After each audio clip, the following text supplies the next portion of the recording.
Bismillahirrahmanirrahim. Dear students, regarding chapter number 17, some natural phenomena. तो हम इवाल्वेशन के सिलसिले में बता रहे थे, इसमें जो क्वेश्चंस होंगे तो उनमें मल्टीपल चॉइस क्वेश्चंस और true false, short answer type questions, long answer type questions होंगे और हमको इन क्वेश्चंस को कैसे सॉल्व करना है तुमने उसके बारे में बात हो रही थी। आज उसको हम प्रोसीड करेंगे। तो जैसे क्वेश्चन होगा, weatherman predicts thunderstorm, would you go out with an umbrella? Is it advisable or not, and why? It is not advisable to go out with an umbrella in thunderstorm, because lightning may strike. It has a conducting handle and lightning may strike it, so it is dangerous, so it is not advisable. So इसी तरह why a charged object attracts an uncharged object. तो हमने देखा कि there are two types of charges, positive and negative charged objects. और अब ये charged object जब किसी अनचार्जड ऑब्जेक्ट के पास लिया जाता है तो उसको अट्रैक्ट क्यों करता है, वो इसको अट्रैक्ट क्यों करता है? तो असल में जब हम किसी चार्जड ऑब्जेक्ट को किसी अनचार्जड ऑब्जेक्ट के पास ले जाते हैं तो अनचार्जड ऑब्जेक्ट में एक इंडक्शन इफेक्ट पड़ता है, यानी उसमें अपोजिट चार्ज पैदा होता है। और तुम लोगों को मालूम है कि unlike charges attract each other, और इसको हम कहते हैं इलेक्ट्रिक इंडक्शन। और इसी तरह क्वेश्चन हो सकता है where does lightning more lightly strikes and why. तो ये लाइटनिंग क्यों कहाँ स्ट्राइक करते हैं ज़्यादा और क्यों? ये हिली एरियाज में ज़्यादा स्ट्राइक करती हैं, जैसे कि रोज़मर्रा हमारी एक्सपीरियंस है। तो ये क्यों हिली एरियाज में? क्योंकि हिली एरियाज की हाइट जो है वो ज़्यादा होती है, ऑल्टीट्यूड ज़्यादा होता है।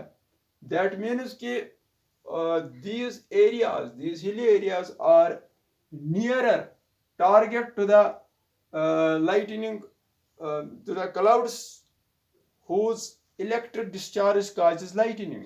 ये करीब होते हैं, तो लिहाजा उसी पे पढ़ेंगे जो उसको नज़दीक होगा, वो ये हाई आल्टीट्यूड एरियाज यानी हिली एरियाज पास होते हैं क्लाउड्स को, लिहाजा वही स्ट्राइक होते हैं ज़्यादा। Name the areas in India where earthquakes most likely to occur. तो यहाँ पे जब हमने ये टेक्टोनिक प्लेट्स का कंसेप्ट आने के बाद ये देखा कि फॉल्ट जोन्स पे ये अर्थक्वेक्स आते हैं। अब ये फॉल्ट जोन्स पे ही क्यों आते हैं? क्योंकि fault zones means boundaries of these areas which lie above the boundaries of these tectonic plates. तुम लोगों ने जाना कि ये टेक्टोनिक प्लेट्स जो है वो कंटिन्यूअल मोशन में होते हैं, लिहाजा जब दो tectonic plates when they brush past each other, एक दूसरे से जब वो गुजरते हैं तो उनके जो एजेस हैं वो एक दूसरे के साथ टकराते हैं, फंस जाते हैं। तो फिर जब वो अलग होते हैं तो उस वक्त वो सडन ट्रम्बलिंग और शेकिंग ऑफ द अर्थ हो जाती है, अर्थक्वेक आ जाता है। या कोई टेक्टोनिक प्लेट चलते चलते किसी दूसरे टेक्टोनिक प्लेट के नीचे आ गया, अब जब ये सेपरेट होंगे तो फिर उस टाइम भी ये सीस्मिक वेव्स जो है वो प्रोड्यूस होंगी और इस तरह अर्थक्वेक आ जाएगा। और ये इसीलिए फॉल्ट जोन्स में आता है जिनको हम सीस्मिक जोन्स भी कहते हैं। तो इंडिया में हिमालयाज जो है ये सारे हिमालयन एरिया जिसमें ये दिल्ली तक जाता है, यूपी, बिहार और J&K, हिमाचल प्रदेश, ये सारा एरिया इसमें आता है। तो इसके साथ साथ नॉर्थ ईस्टर्न एरिया भी इसमें आता है, गुजरात का एरिया आता है इसमें, और ये हाई रिस्क पे हैं। अब जो लो रिस्क पे हैं उनमें कोस्टल एरियाज है, महाराष्ट्र है, और जो लीस्ट रिस्क पे हैं वो है नॉर्दर्न प्लेन्स और सेंट्रल प्लेटू, डेक्कन प्लेटू जिसे हम कहते हैं। तो अब अगर हमें पूछा जाए व्हाई डू अर्थक्वेक्स आकर, तो दीज अर्थक्वेक्स आकर by the movement of tectonic plates. तो ये देखा गया है कि अबाउट 6 इंच ये टेक्टोनिक प्लेट्स मूवमेंट करते हैं in a year. Scientist who name the scientist who established the nature of lightning. और तुम्हें मालूम है नेचर ऑफ लाइटिंग जो है इसको 2000 साल लग गए इसको एस्टैब्लिश करने में। इसकी हकीकत क्या है? तो फिर ये पहली बार बेंजामिन फ्रैंकलिन ने जाना कि ये तो वही कि जब हम दो बॉडीज को रब करते हैं, जो एक बॉडी को किसी दूसरी बॉडी पे रब करते हैं और फिर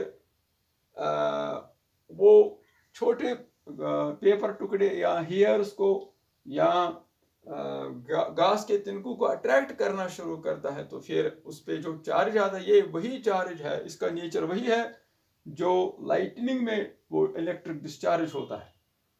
लिहाजा लाइटनिंग इलेक्ट्रिक डिस्चार्ज जो है वो यही नेचर में सेम है, सिर्फ क्वांटिटी की फ़र्क है। लाइटनिंग में बहुत ज़्यादा इसकी क्वांटिटी होती है और यहाँ रब करने पर इसकी क्वांटिटी है जो है वो कम होती है। तो ये पहली बार ये हमने बात बता दी बेंजामिन फ्रैंकलिन ने, यूएसए के साइंटिस्ट ने। अब ये scientist who gave the idea of tectonic plates, ये तो एक जर्मन साइंटिस्ट था वैगनर।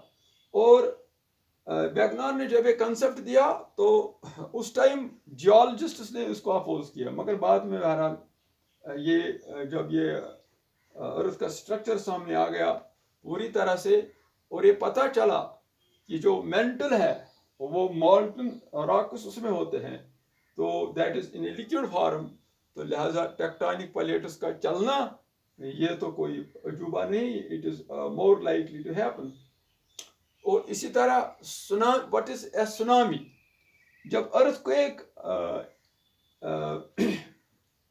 इन एन ओशन आता है तो फिर वहाँ पे बहुत ट्रम्बलिंग होती है और एनर्जी प्रोड्यूस होती है और सिस्मिक वेव्स पैदा होती हैं। तो उनकी वजह से जो ओशन वाटर है तो फिर वो स्पीड पकड़ लेता है, वो बड़ी high energy currents water currents पैदा होती हैं, तो वो फिर